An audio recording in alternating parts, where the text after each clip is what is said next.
what I'm going to try and develop through this macro presentation is basically try and understand the type of risks that are there in the global scenario as well as in the Indian scenario. Now, just to briefly put the whole India context into perspective of the global scenario, I thought I would sort of probably cover a few sort of slides on the global scenario and how we basically are looking at the global economy at this point in time. And unfortunately, even though there is a huge amount of optimism that is building on the global economy, I think the growth impulse for me is still quite faint. It is still quite irregular.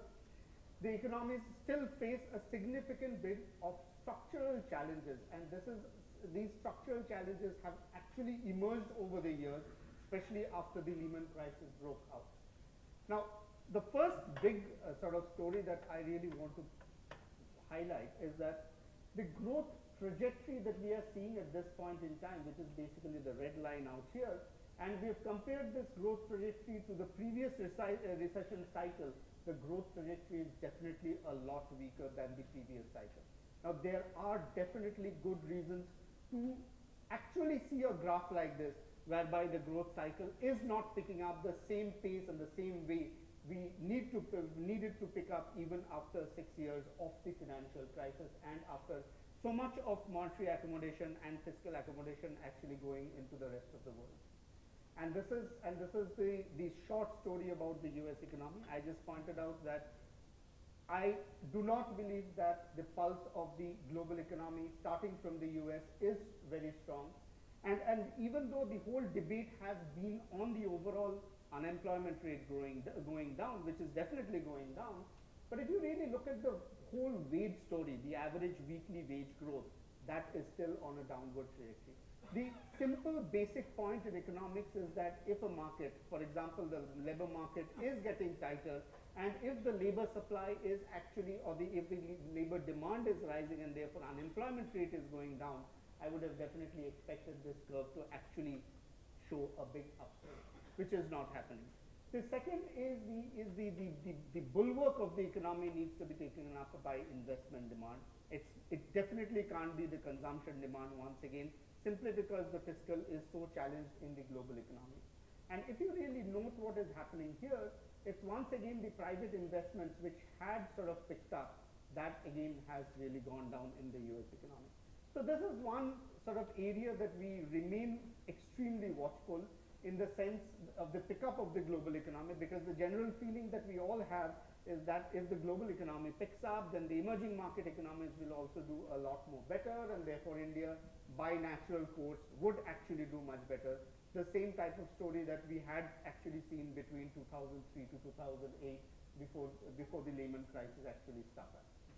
And therefore, the key message here from the global side, mainly from the US side, slower growth in the population, fewer numbers in the workforce, that is being shown by the labor force participation, which is actually going down in a very significant way, and also lower productivity because of an aging population, which necessarily means that please do not expect that the US economy suddenly will tend to grow at 4.5%, which they had been showing at their peak level of performance. So that's the first message for the Indian economy. The taper exercise, of course, is on a sort of more or less on an auto mode at this point in time, and we actually expect the US economy to sort of continue to reduce the Federal Reserve's intervention in the bond market and to support the economy, which necessarily means we are gradually heading closer and closer towards ultimate rate hike cycle in the US.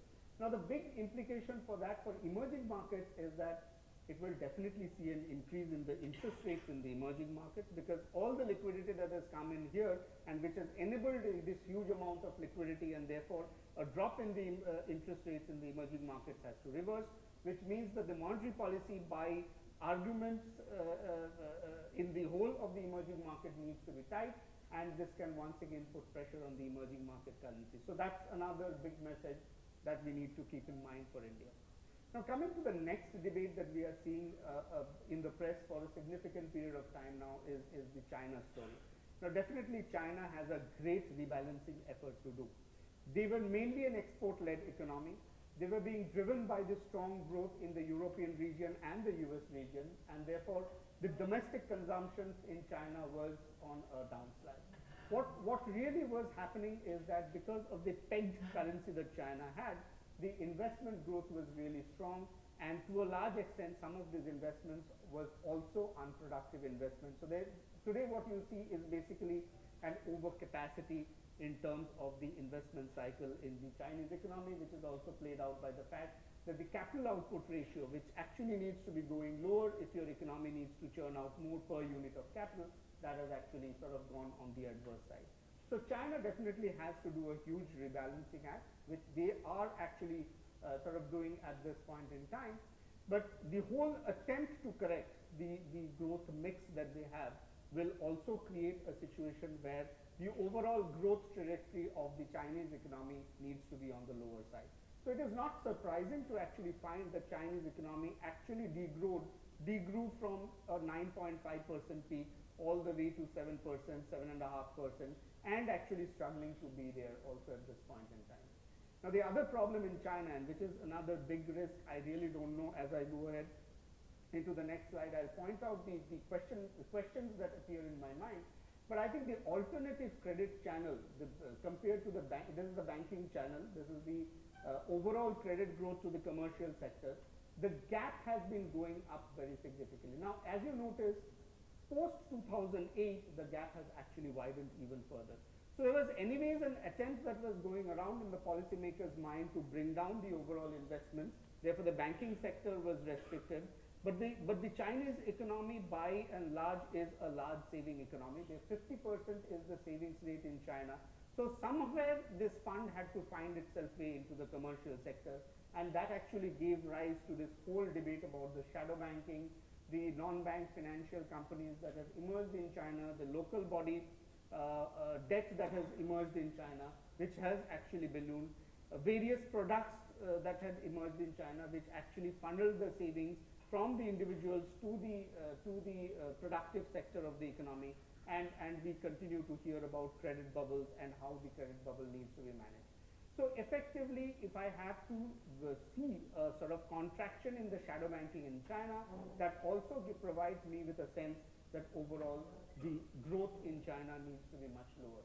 But I think that has a clear, large implication for the rest of the world. Thankfully, even today, we are not one of the key trading partners with China. And the main countries that I could figure out will be hit if the overall sort of cycle in China goes slower are countries like Thailand, Taiwan, Singapore, Japan, and Korea. The commodity market can actually sort of see a drop in the commodity prices, which to a certain extent will be positive for the Indian economy. But unfortunately, the benefits of this might not be fully realized if a contagion effect leads to some amount of nervousness in terms of the domestic rupee. So this is something that we really need to track. I really don't have a very clear answer to this. There would definitely be higher interest rates in the emerging markets as the contagion effect sort of spreads through. And the million-dollar question, which I have still not been able to answer, what happens if China were to crash? What happens is if China has to go into a crash landing to say a growth of less than 5%, and how severe the contagion effect it would have on the rest of the world and rest of the financial markets is something that I have still not sort of got into answering. So I think these are emerging issues for even the emerging markets and a country like India, which becomes that much more important. Now coming down to the emerging market per se. So what had really happened is that in 2008, when the Lehman crisis broke out, there was a huge amount of drop in the interest rates, huge amount of liquidity increase in the global scenario, which actually led to the emerging markets going out and borrowing larger and larger and larger amounts. So if you really look at the overall structure of debt in the emerging market, that is actually as a proportion of emerging market GDP, it is close to 90–95%. And if you really look at this table here, everywhere, for example, China in 96 was 105% overall debt to GDP. They have grown all the way to 244%. India was 91%. They have grown all the way to 136%. These are all BIS data. These are all official data. In most of the other countries also, you will see a huge amount of sort of burst in the credit growth that we have seen post the Lehman crisis. So that's another problem that we are seeing, and therefore the overall GDP growth in the emerging markets, because of this huge leverage and because of the need to sort of unwind out of this huge leverage, the overall GDP growth in the emerging markets also needs to be lower. So once again, similar to the US story, even in the emerging markets in some of the countries, leave aside the Indonesia and the India, where you have a productivity, where you have a demographic dividend that people see coming on. Overall, it's weak productivity, weak demographic dividends, plus the high leverage that I pointed out, which essentially means a lower medium-term growth for the emerging market economies. So overall, we have developed three arguments here. One is that the US is unlikely to grow very strongly. They have risks in their system. It's very difficult to see US growing back at 4.5%, and overall pull the global economy up. We have growth problems and a structural problem even emerging in China, which is becoming difficult to manage, and it would be very interesting to see how policymakers in China actually manage themselves out of this shadow banking crisis and actually reduce the lever in the economy. The other problem in China, of course, is that with the trade as an engine of growth being on the lower side, they are trying to convert the economy more onto the consumption orientation side, which necessarily means the wage growth in the Chinese economy has been on a much higher scale. So that's the China problem, and even we develop the emerging market as a problem overall in terms of the high leverage, weak productivity, and weak demographics.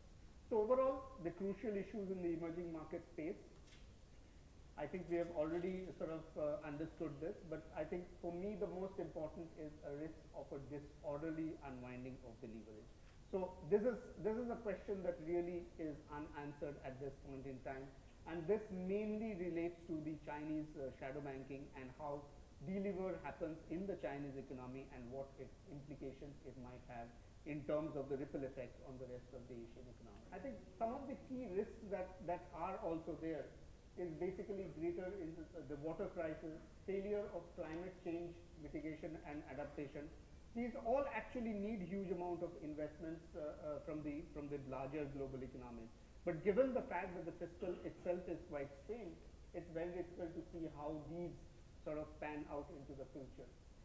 Certain issues that may be even relevant to India is the greater incidence of extreme weather related implications. Now, even for this year, we have already started discussing issues like an El Nino, which leads to failure in the monsoons, and that is likely to affect the crops not only in India but Vietnam and Indonesia. So obviously it would have a ripple effect in terms of the food inflation, how the monetary policy in the country actually overall looks up in terms of the overall food crisis emerging once again.